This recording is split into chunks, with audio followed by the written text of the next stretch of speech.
2004లో tsunami వచ్చి 20 ఏళ్లు పూర్తయిన వేళ ఆ విపత్తులో మృతి చెందిన వారికి భారత్ సహా ప్రభావిత దేశాల్లో ప్రజలు సంతాపం ప్రకటించారు.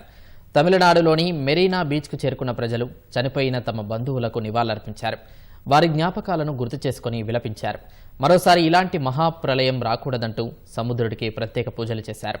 శ్రీలంక, ఇండోనేషియా, థాయిలాండ్లో కూడా వారి వారి మత విశ్వాసాలకు అనుగుణంగా ప్రార్థనలు నిర్వహించారు. 2004లో హిందూ మహాసముద్రంలో సంభవించిన మహాసునామీకి 20 ఏళ్లు పూర్తయిన సందర్భంగా ఆనాడు మరణించిన వారికి వారి బంధుమిత్రులు నివాళులర్పించారు. సునామీతో గడగడలాడిన Bharat, Sri Lanka, Indonesia, Thailand, Myanmar, మాల్దీవుల్లోని తీరాల్లో మృతులకు బంధువులు సహా అధికారులు నివాళులర్పించారు.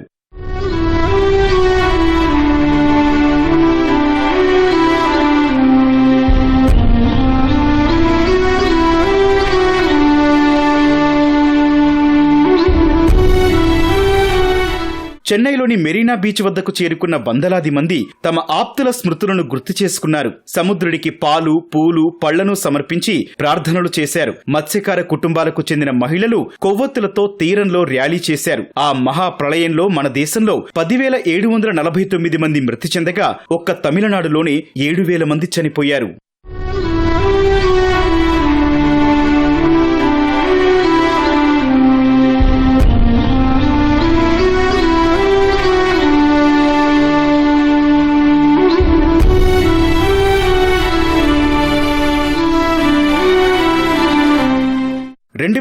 సునామీలో అత్యధికంగా మరణాలు సంభవించింది ఇండోనేషియాలోని. మొత్తంగా 2,30,000 మరణాలు నమోదు కాగా ఒక్క ఇండోనేషియాలోనే ఏకంగా 1,70,000 మంది చనిపోయారు. వారి కోసం తీర ప్రాంత ప్రావిన్సుల్లో సామూహిక సమాధులను నిర్మించారు.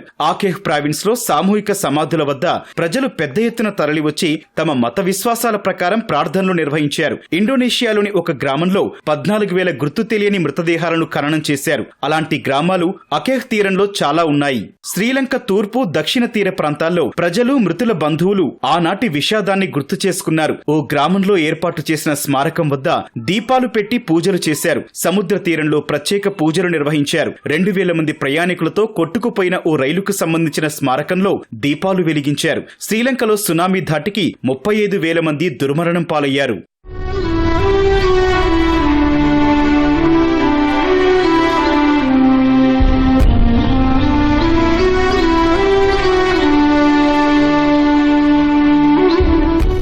థాయిలాండ్ లో ఎగిసిపడ్డ రాకాసి అల 8,000 మంది ఊపిరి తీసింది. ఆ ఘటనను గుర్తు చేసుకుంటూ థాయ్ వాసులు ఫాంగ్ ఎన్జీఏ ప్రావిన్స్ కు చేరుకున్నారు. తీరంలో ఏర్పాటు చేసిన ఓ గ్యాలరీలో తమ వారి ఫోటోలు పెట్టారు. పూలు, క్యాండిల్స్ తో నివాళి అర్పించారు.